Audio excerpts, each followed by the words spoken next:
No comment about.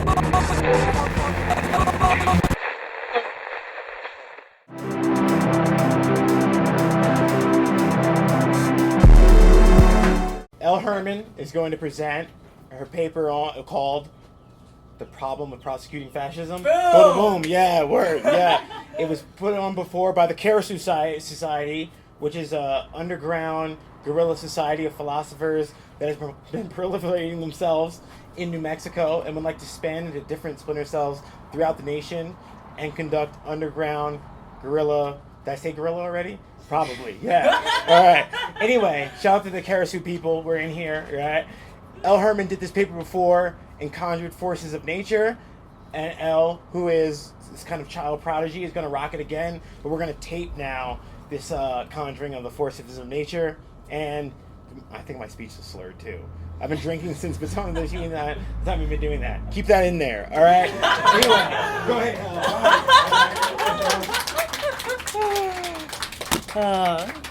Shit. It's gonna be way more chill now. Oh. I need some water too. Or I need some more of this. Thank you, Idris. That means a lot. All right. So as Idris said, this paper is called "The Problem with Prosecuting Fascism." As the title suggests, it's a paper about fascism. So specifically, it's about two of last year's highest profile prosecutions of white U.S. American vigilantes and the way the two trials' outcomes work separately and in concert with one another to render U.S. fascism's enemies killable while legitimizing the settler judiciary's claim to racial blindness. So the two trials that I'm going to talk about are the trial of Kyle Rittenhouse and that of Travis McMichael, Gregory McMichael, and William Bryan. So Rittenhouse was found on November 19th to have been acting legally in self-defense when he crossed the state line, borrowed an assault rifle, and shot 3 people at a protest in Kenosha, Wisconsin. The latter 3 men, in contrast, right, were found guilty of filming themselves stalking and murdering 25-year-old Ahmaud Arbery, a black man who was out for a jog in a Georgia suburb. So when I've explained this project to acquaintances and to left-leaning family members, the most common response that I've received has been something along the lines of, it's absolutely ridiculous that Rittenhouse got off, but at least they put Arbery's killers away. That attitude perfectly encapsulates what I'm trying to criticize here, and every time I hear it, I despair at the seeming futility of working for a better world. Over the course of this project, though, I've come to understand this despair as foundational to the rejection of the current judicial order and to the embrace of something new. So this is going to be my two-pronged argument. So firstly, in convicting Bryan and the McMichaels while acquitting Rittenhouse, the judiciary has created a roadmap detailing the specific way that fascist activists can get away with murder, while simultaneously publicly affirming its own commitment to being an arbiter of race-blind justice and such, its own capacity to prosecute white supremacy. So that's part 1. Part 2, we as anti-fascists, and I really hope we're all anti-fascists at this point, it's 2022. So we need to understand that we are the people who this roadmap shows how to legally kill, right? And we need to use this understanding as the basis of a more rigorous opposition to the institution of prosecution, even or maybe especially of murderous police and of fascists, than has previously existed in this country point blank.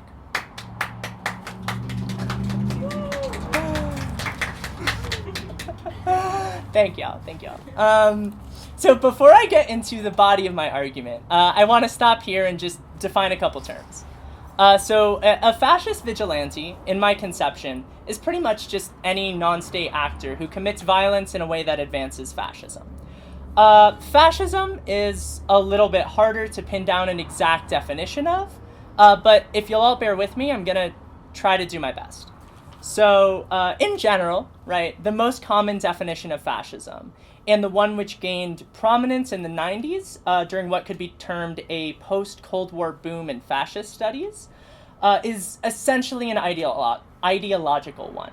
So under this understanding, fascism is A, an ideology, B, an ideology defined by, in historian and political theorist Roger Griffin's phrase, palingenetic populist ultranationalism. Which is a fucking mouthful every time I say it. So for Griffin, fascism is a revolutionary mass movement calling for a return to a mythic national past. That's the palingenetic. And this is generally constructed in opposition to an impure or degenerate present. It seeks to overturn liberalism and construct a new society. Founded in this national mythos, there's the ultranationalism, but with a new set of social and economic relations, which they say to get the people on board. That's the populist part, right?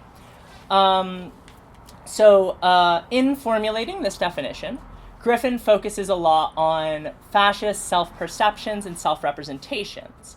As a result, his assessment overemphasizes the revolutionary character of fascism, neglecting the tendency for fascist regimes, while in power, to intensify existing class and social relations.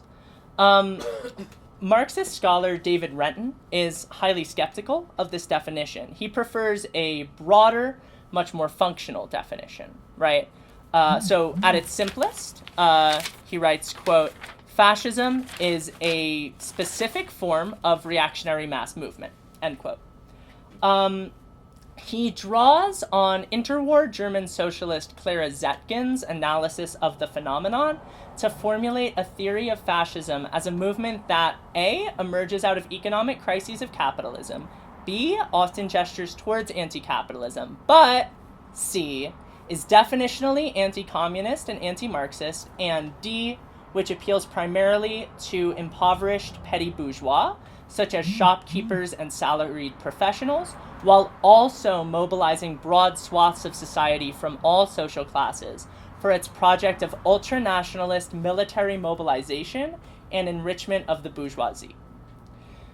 So, for Renton, as for Zetkin, fascism isn't revolutionary in a Marxist sense. A so-called fascist revolution would be much closer to a coup d'etat, a change in the specific political group in power without an accompanying change in the economic structure of society or the class relations that accompany it. So far from any kind of economic revolution, right? Fascism is just a further entrenchment of the capitalist order. This position is probably best summed up in a saying that began circulating in the German socialist milieu, of which Zetkin was a member at some point in the late 19th century, right? Anti-Semitism is the socialism of fools. So I'm pretty sure most of y'all have heard this phrase. What it conjures is this image, right, of a worker who sees correctly that they have no power in society. They see correctly that they have no say over their workplace. They see correctly that they have no real chance at social mobility. And they come, again correctly, to the conclusion that there's a small group of people who hold their lives and the lives of all those in their position in their hands, right, who control the government and whose society is constructed to specifically benefit. So far, in all of this, our hypothetical worker is right? It's just that they believe that the people in charge are Jews, when in reality, they're capitalist industrialists. This worker is a fool because rather than seeing things in terms of economics, they see them in terms of race. In seeing things this way, they've allowed themselves to be hoodwinked by the very capitalists who've made their life hell. Importantly, at this point, there's a lot of people on the left who have a similar view of how anti-capitalism should work, right? They want the affective solution to capitalism of just shooting all the billionaires, which would be sick. But the problem is you then have you still have this existing system, right?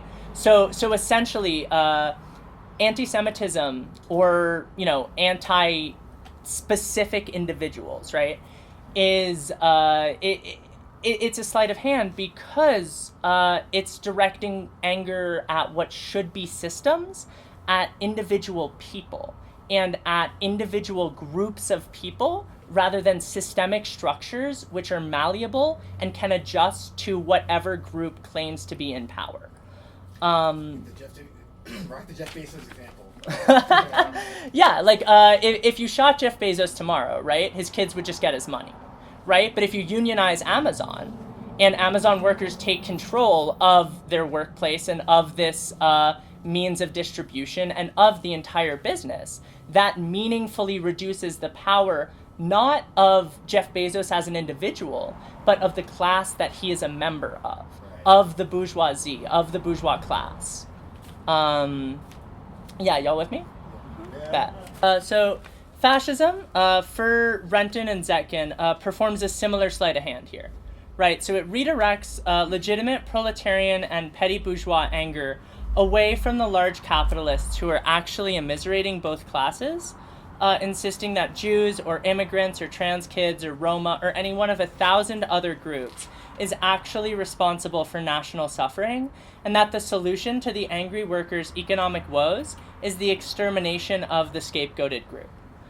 So essentially, this sleight of hand substitutes affect, right? It substitutes the emotional feeling of superiority and of racial belonging for the genuine economic liberation which every worker deserves and should actively be fighting for. In doing so, it effectively neutralizes the capacity of workers to achieve that liberation. It stands in the way of the solidarity that could bring this liberation about, and which could bring about the end of the capitalist order that fascism works so hard to uphold. So it's not an accident, then, that the conditions for workers steadily worsened under both Hitler and Mussolini, while corporate profits multiplied. This analysis is where we get the idea of fascism as the revolt of the bourgeoisie. So in my view, this definition absolutely works. It displays a clear and cogent understanding of what fascism is and how it functions. What it neglects somewhat is where the violence that overwhelmingly defines fascism comes from. So for Zetkin, as for many interwar theorists of fascism, fascist violence had its roots in the First World War. Mussolini's black shirts and Hitler's brown shirts were both made up overwhelmingly of elite soldiers. The black shirts in particular evolved out of the Arditi, one of the first shock troop corps in the world. The First World War didn't just happen, though, right? It was the consequence of decades of imperial expansion in Africa, in South Asia, and elsewhere. Before machine guns were used at Flanders, they were used in Sudan. Before European nations forced their working classes to massacre each other, they massacred their colonial subjects. Without the violent laboratory that colonialism provided, continental brutality just wouldn't have been possible. The militaristic nationalism that would later define fascism, the eugenicist faith in European supremacy, without colonialism, these too would have been impossible. Dr. Mengel's horrific medical experimentation has its antecedent in anthropological phrenology. Even the concentration camp, the most immediately recognizable technology of fascism, originated in colonialism, with reservations for indigenous Americans, the Reconcentración policy in 1890s Cuba, and Afrikaner and English-run camps during the Second Boer War at the turn of the 20th century. So this idea, right, of colonial violence successively degrading the European conscience, numbing imperial citizens to cruelty and preparing them to enact and accept comparable violence against racially or politically otherized subjects at home, that's at the core of Martinician novelist Aimé César's critique of the post-war liberal outcry against fascism and of European understandings of fascism more generally. In his 1950 essay, Discourse on Colonialism, César writes, quote, that no one colonizes innocently, that no one colonizes with impunity either, that a nation which colonizes, that a civilization which justifies colonization, and therefore force, is already a sick civilization, a civilization which is morally diseased, which irresistibly, progressing from one consequence to another, one denial to another, calls for its Hitler. Goes hard. It's super hard. It's super hard. End quote.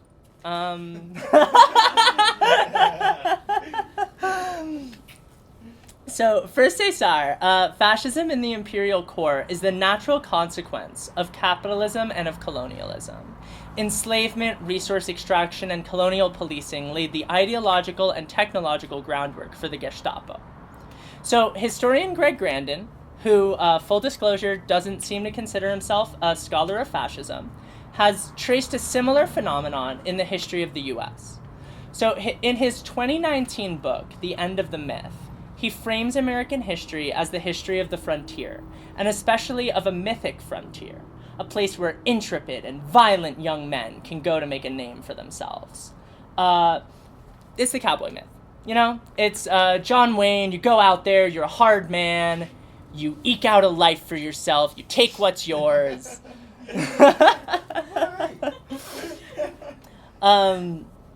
So for Grandin, right, the frontier is a place where the contradictions that defined American society could be externalized. The promise of free land west of the Appalachians, or the Mississippi, or the Rockies, it all served to mitigate urban struggles for worker power. The imagined free expansion of manifest destiny undercut debates about slavery. That this expansion constituted untold cruelty was accepted as a matter of course by white 19th century policymakers and citizens, who, in César's configuration, found themselves progressively inured to cruelty as the colonial wars wore on. Colonial forms of confinement, such as prisons, were increasingly used against non-indigenous people. The same methods used to police the borders of reservations were eventually used to police the southern border. Following the 1890 Wounded Knee Massacre, in which U.S. cavalry soldiers killed nearly 300 Lakota men, women, and children, and the subsequent end of the Indian Wars and closure of the frontier, there was nowhere on the continent where the expansionist aggression that had so defined American society since its inception could be directed. Grandin, at this point, identifies two linked directions in which this violence flowed. So it flows outward to overseas colonies, most notably Puerto Rico and the Philippines, and inward to the violent maintenance of the southern border, not only through the federally funded Border Patrol, but also through privately funded volunteer border militias, as well as state-level organizations like the Texas and Arizona Rangers. The volunteer part's important. So overseas battlegrounds and the southern border serve as mutually reinforcing zones of exception over the course of the 20th century. These are places where violent men can be deputized to kill with impunity. Crucially, they both came out of the same seed, right?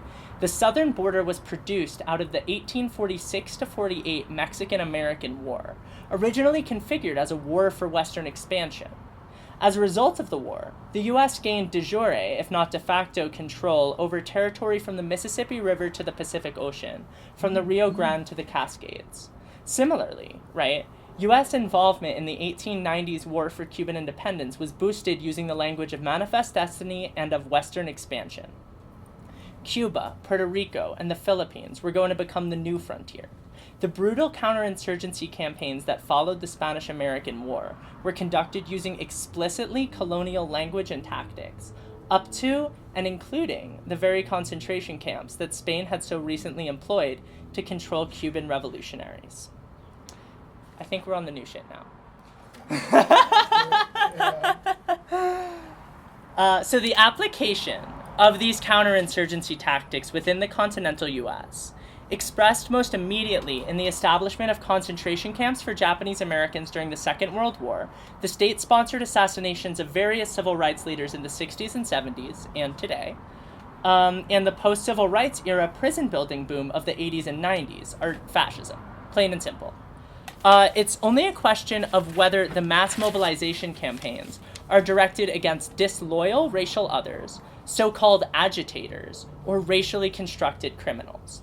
That each of these state violences is accompanied by non-state violences, the assassinations of Medgar Evers and Martin Luther King, though the FBI did that, let's be real, anti-looting militias in New Orleans following Hurricane Katrina, or mass violence against Asian Americans in the first half of the 20th century. These are all evidence of the mass character of each of these violences. So to draw the line here, though, is to neglect an important aspect of the historical formation of American fascism. To speak of one fascism, singular, is a misnomer. There are various phenomena within American society that can fairly be called, and honestly ought to be called, fascist. One such tendency is the counter-revolutionary racial terror that occurred in the South following the Civil War. Radical historian Johanna Fernandez, speaking at a 2020 symposium on fascism organized by the UC Santa Cruz Center for Racial Justice, draws from the traditional conception of fascism as the revolt of the petty bourgeoisie, focusing in on the class's role as the citizen foot soldiers of fascism, a class of people left dissatisfied and disenchanted by capitalism, and whose sustaining wage is a psychological one, an affective one. It's that feeling of superiority and belonging, right? So this psychological wage takes the form of fascists having the chance to displace their misery, to take out their frustration on immigrants, on perceived political enemies, and on racialized outsiders. Reading this idea of the psychological wage through W.E.B. Du Bois's concept of the wage of whiteness allows Fernandez to focus in on the Jim Crow South as the birthplace of a specifically American variant of fascism, one in which state and non-state actors collaborate in the application of racial terror against freedmen and their descendants, while entrenching class relations and enriching the same planter bourgeoisie which held power before the Civil War. This is the racial terror of the lynch mob and the KKK, where ordinary whites are deputized to kill enemies of whiteness. This is distinct from the fascism Grandin documents, where ordinary citizens are deputized to kill enemies of the nation. This distinction is at the heart of the two cases I'm here to talk about today, and key to understanding the work that the rulings in the Arbery and Rittenhouse cases do to define enemies of the 21st century settler state and to render them killable. So the first step to understanding the phenomenon of 21st century fascist vigilantism in the US is understanding who vigilantes are allowed to kill. When Travis McMichael, Gregory McMichael, and William Bryan, perpetrators of an unlawful killing, murderers, right? When they cornered Ahmaud Arbery and murdered him, it was because he was black. When Kyle Rittenhouse lawfully shot Joseph Rosenbaum, Anthony Huber, and Gaige Grosskreutz, it was because the three men were protesting state violence. There are further nuances to these two cases. So the three men killed Arbery for being black in their neighborhood, while Rittenhouse killed Rosenbaum for throwing a plastic bag at him. Still, the fundamental difference here remains. Arbery was killed for what he was, while Rittenhouse's victims were killed and shot for what they did, right? Additionally, Arbery was black, while all three of Rittenhouse's victims were white. If we oversimplify a little bit and take the two verdicts coming from different states, different level courts, all that, but if we oversimplify, right, we take these two verdicts as nationally applicable truth, we come to the understanding that it's okay for a white civilian child to shoot white men for protesting police violence, but unacceptable for a posse of white civilian men, regardless of past military or police experience, to hunt down and kill a black man for being black in public. Looking at the facts of these two cases is going to allow us to analyze the work that these two verdicts do to uphold settler structures of justice, simultaneously reifying and obliterating the distinction between state and non-state violences. So anthropologist Shannon Speed, writing on the entanglements between state and non-state perpetrators of violence in 21st century Mexico, she concludes that the two forms of violence are so intimately involved with one another as to be completely analytically inseparable. This framework of analytical inseparability can be productively applied to the US context, particularly in the context of the multiply produced vulnerabilities of Black Americans and of those who protest the fatal consequences of this vulnerability. So Kenosha serves as the most immediate US example of this analytical inseparability. So here, summed up quickly, are the circumstances surrounding Rittenhouse's arrest and his subsequent acquittal. So first, Kenosha PD officer Rustin Shesky was caught on camera shooting a black man, 29-year-old Jacob Blake, 7 times in the back.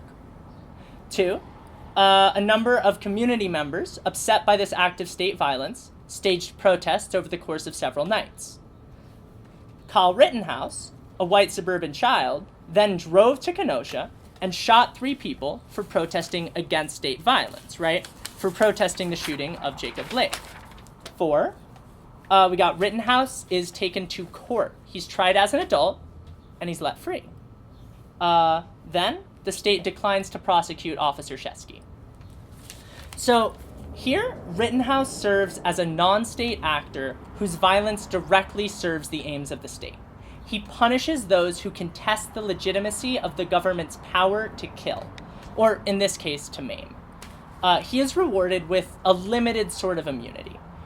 This immunity is limited only in that he is still brought to trial, which Shesky isn't, right? That the trial is a sham is a feature, not a bug, of the U.S. settler judiciary whose validity Rittenhouse killed 2 men to uphold. In addition to punishment, Rittenhouse's actions can also be understood as an attempt at deterrent.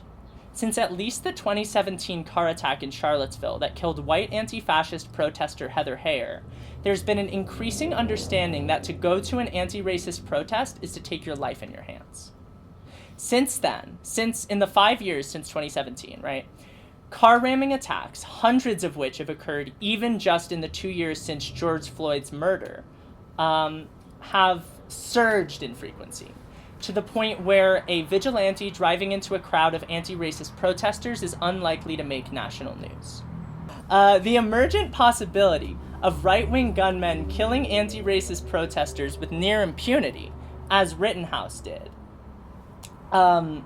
serves as just one more danger, one more facet of the violent potentiality which works to intimidate those on the left out of expressing legitimate discontent with the way things are. Understanding the work that the conviction of Arbery's killers does for the fascist project is a little bit trickier.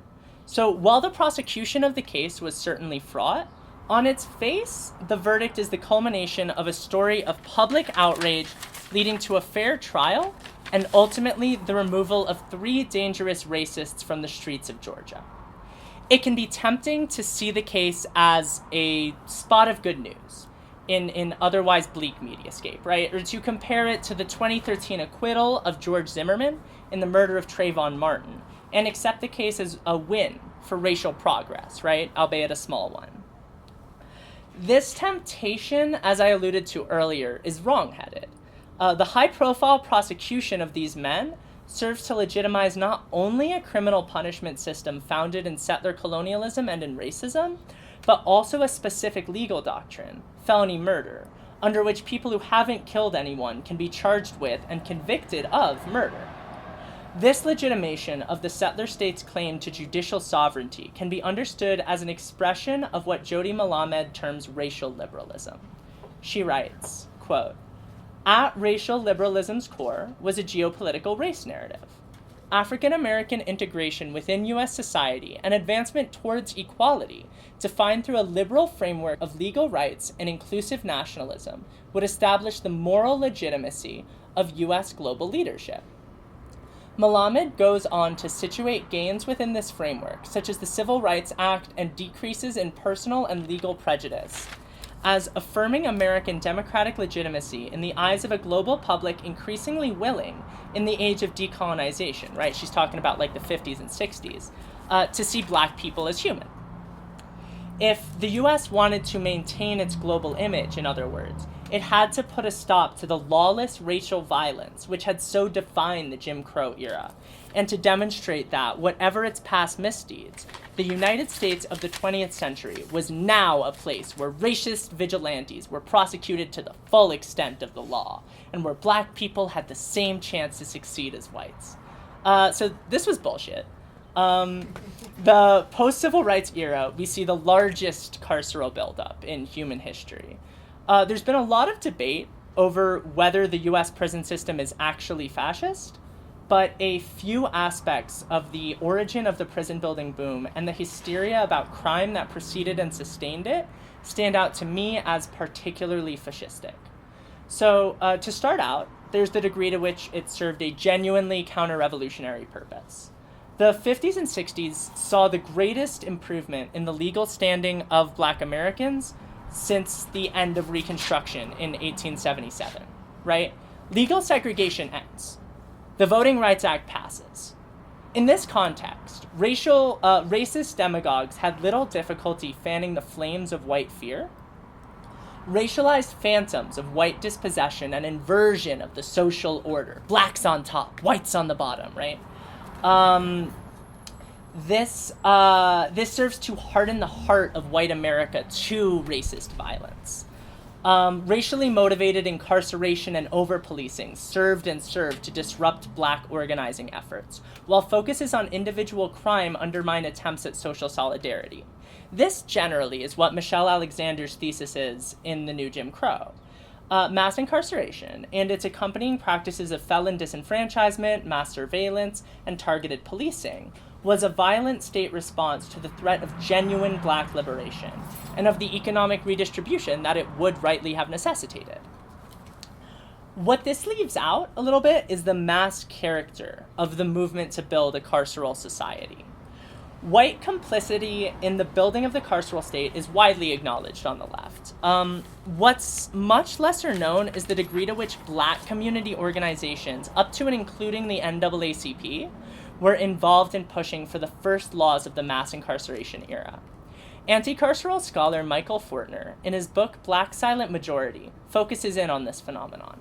His core argument is, essentially, that working and middle-class Black people living in Harlem in the late 60s and early 70s didn't like living around crime and mobilized aggressively to prevent it. This mobilization focused around being tough on crime, increasing the penalties for drug pushers, and generally combating addiction through forced confinement. Ultimately, it was one of the factors that made the 1973 passage of the Rockefeller drug laws possible. So the Rockefeller laws are sort of the canary in the coal mine for mass incarceration. They're the first laws of their kind in the country. They establish mandatory minimum sentences for possession of even small amounts of drugs. So we're talking like 15 grams of heroin, like an ounce of pills, you're getting sent up for like 25 to life.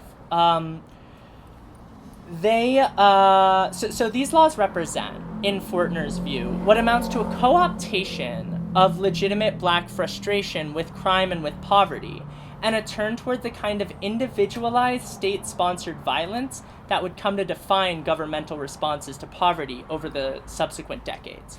Right? It's no accident that Joe Biden's plan to deal with like rampant economic inequality with the fucking with the Roe v. Wade decision, with all of this, with the formula shortage, right, is to just fund the police.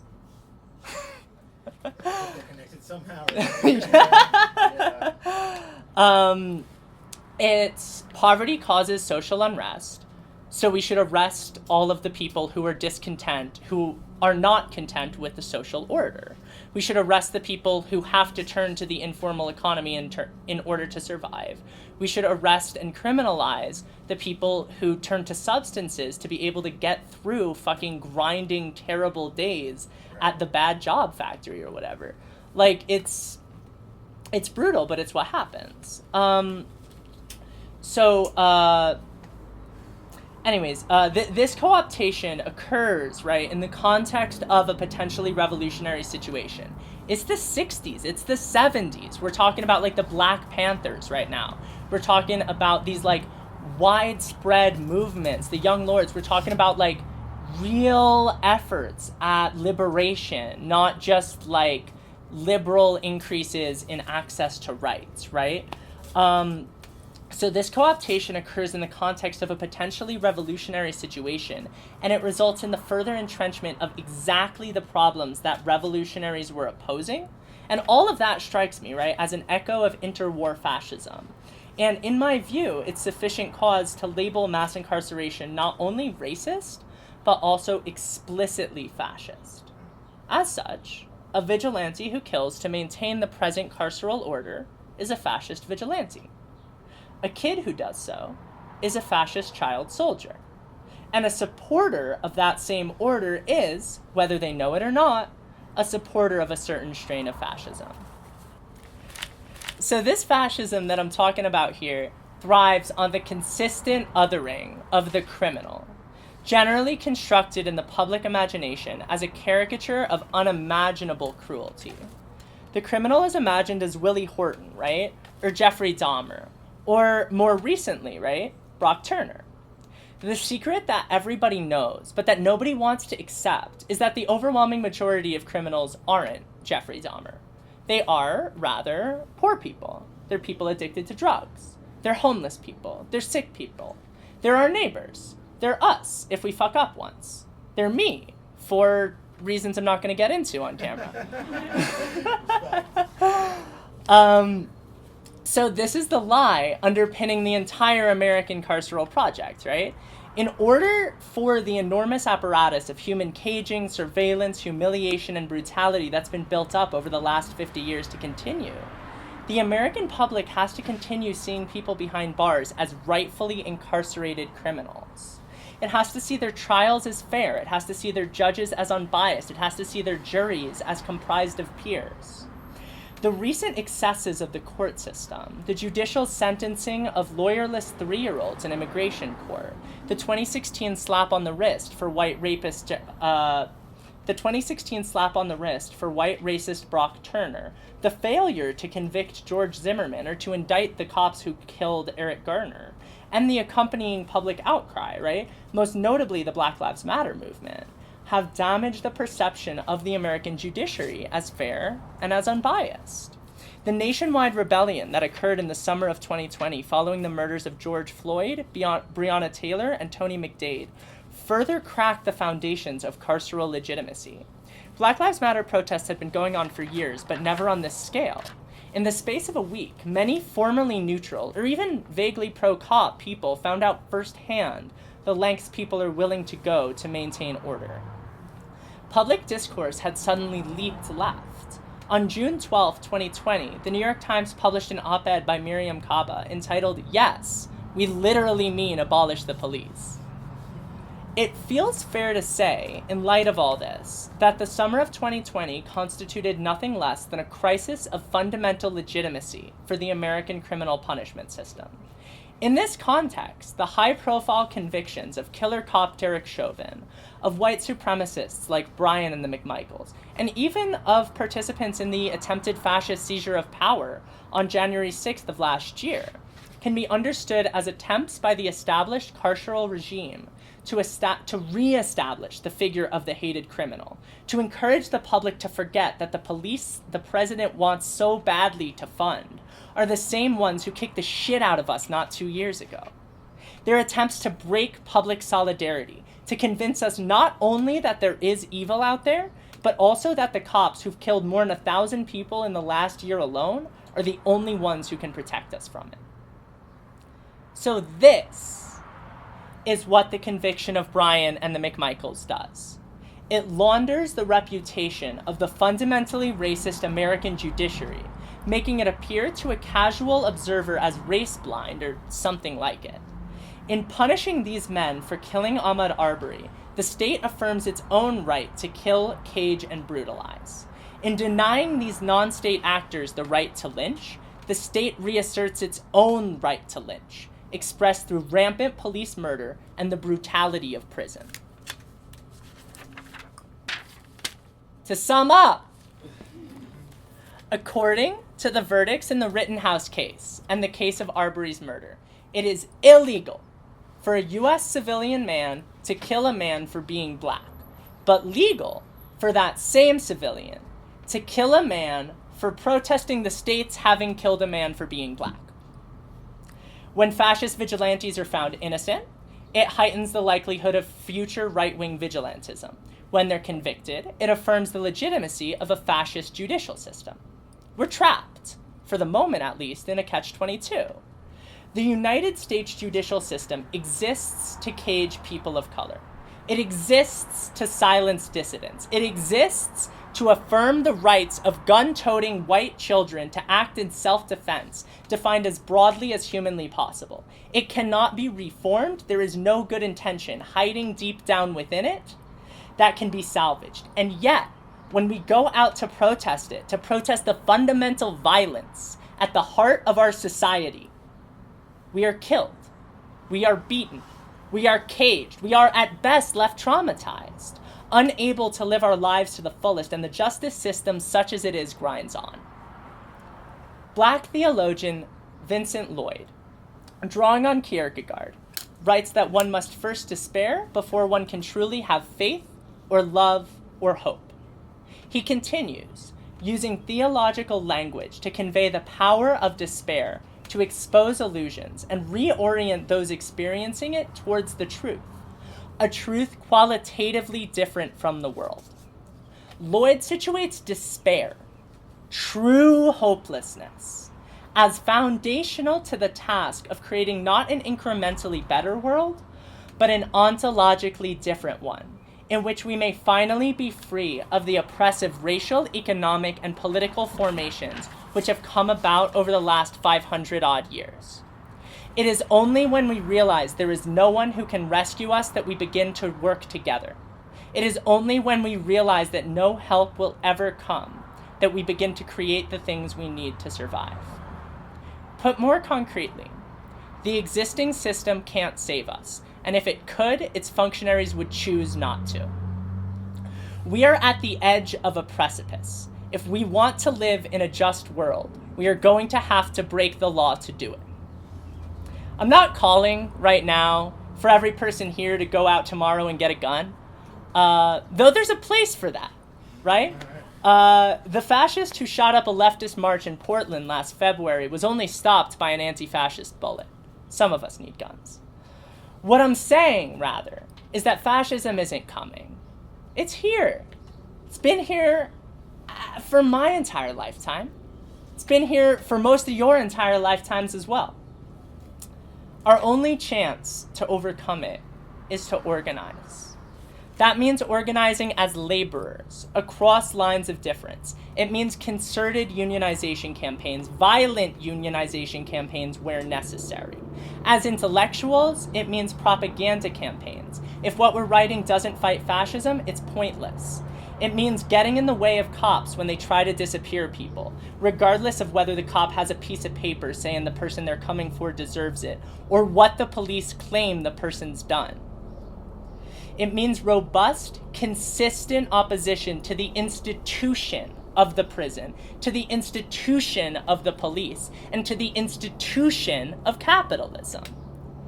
It means building alternative structures of community support and care, and alternative resources, so that violent men with guns are no longer the first people contacted in any and every crisis. Most importantly, it means working independently of the government so that our programs can't be defunded the next time a president starts an imperialist war. Anti-fascism in 2022 means abolition, and it means abolition now by any and every means necessary. Thank you.